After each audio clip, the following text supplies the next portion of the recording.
Bonjour à tous. Alors, avant de procéder au petit tirage du jour, je voulais vous partager quelque chose, une série.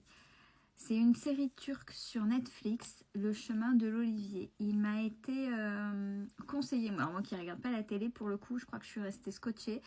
Et j'ai fait les épisodes qu'il y avait sur quelques jours parce que j'ai bu littéralement cette série.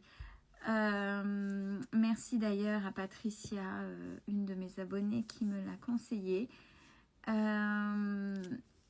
une série turque, mais c'est une série qui travaille sur le traumatisme de tout à chacun. Et là, dans cette série, qui est très très bien expliquée,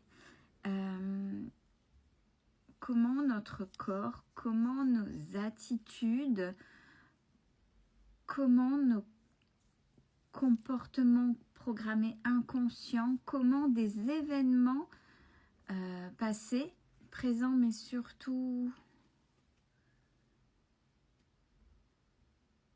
de nos aïeux. Je suis en train de chercher le mot parce qu'en même temps j'ai les flashs de la série qui me reviennent.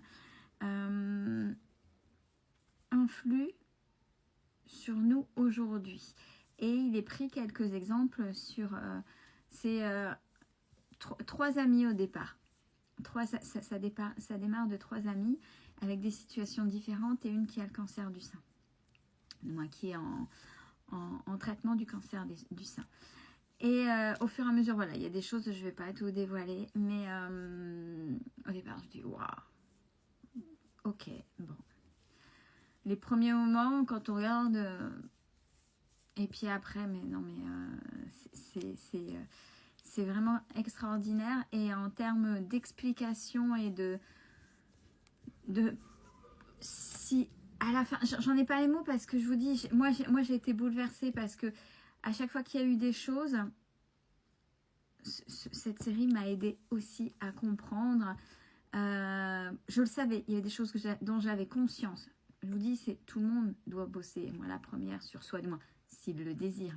Bien évidemment, je sais, je travaille et je fais travailler les gens aussi sur ça. Mais ça m'a ramené un peu plus en profondeur, donc ça m'a mis d'autres pistes. Et ouais, si vous pouvez, si vous êtes adepte de ça, elle est très simple à comprendre. En plus, il y a une jolie petite histoire autour de ça, des différences aussi. Et une histoire d'amour, bien évidemment, tant qu'à faire. Mais c'est pas ça le plus important. Le poids des générations d'avant, le poids des aïeux, le poids des traumatismes de nos aïeux sur nous. Et je vous jure que c'était extraordinaire. Alors, c'est rare, je vous dis, je regarde quasiment jamais. Là, bon, allez, on me l'a conseillé par curiosité et par respect. Je vais déjà au moins regarder le début d'un épisode, voir ce que ça donne. Et j'ai vu en quelques jours les épisodes de la série. Donc, ceux qui sont adeptes de ça et de compréhension très, très, très simple, je vous invite à aller voir Le chemin de l'Olivier sur Netflix. Maintenant, je vais répondre à un commentaire que je trouvais intéressant, qui n'est pas faux, mais qui n'est pas vrai non plus. J'ai envie de dire que ça dépend de tout à chacun. Ça dépend de tout à chacun. Je ne sais plus sous quelle vidéo d'ailleurs, j'ai eu ce commentaire qui me disait le silence. Alors, je ne saurais pas le dire mot pour mot, hein, mais ça voulait dire ça. Le silence, c'est une façon de... c'est une réponse de mépris, c'est du mépris.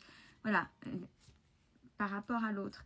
Alors, ça dépend comment on le ressent. Si c'est vous qui interprétez le silence comme l'autre ne veut pas me répondre, donc il me méprise, il n'en a rien à faire.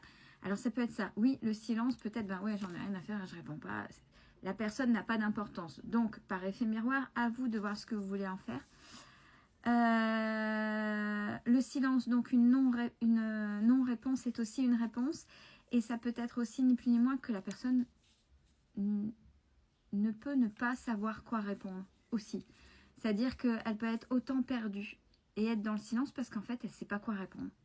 Elle est démunie aussi. Le silence, ça peut être aussi quelqu'un qui est dans son monde et peut avoir plusieurs réponses et ne sait pas. Donc ça revient à la deuxième option, c'est-à-dire ne sait pas quoi répondre, mais aurait plein de choses à dire. Contrairement à ce que je viens de dire, le silence c'est aussi la non-réponse, c'est aussi comme la non-action, c'est aussi une réponse. Parce que vraiment, il y a des gens qui ne savent pas. Mais il y en a qui ont tellement de choses à dire et tellement de réponses que il ou elle préfère ne pas répondre. Donc après, quant à l'histoire de mépris, pas forcément. Ça dépend comment ça résonne à tout à chacun. Et si pour vous, c'est signe de mépris, pourquoi et qu'est-ce que vous en faites? Donc voilà pour l'histoire. Alors je ne sais plus sous quel tirage, là, il y avait cette histoire de silence. J'ai vu aussi d'autres commentaires. Je pense qu'il y a...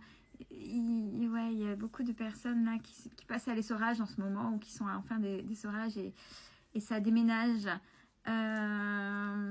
Ouais, quand on se sent pas à sa place, quand là on n'a plus envie de quoi que ce soit, quand on a envie de nous fiche la paix, qu'on nous fiche la paix, c'est ça aussi. C'est déjà faire le ménage et puis après c'est pas seulement faire le ménage autour de soi au risque de s'isoler, mais si c'est un choix, c'est un choix.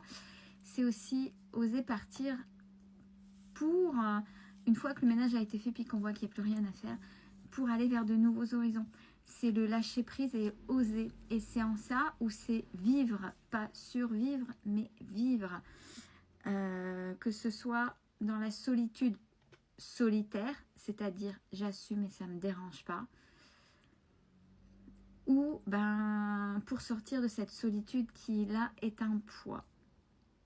Et je fais le tour, je crois que j'ai, par rapport aux principaux thèmes des réponses et puis de choses, je sais pas, si j'ai oublié de répondre à certaines réflexions, n'hésitez pas en commentaire à me les soulever. Belle journée à tous!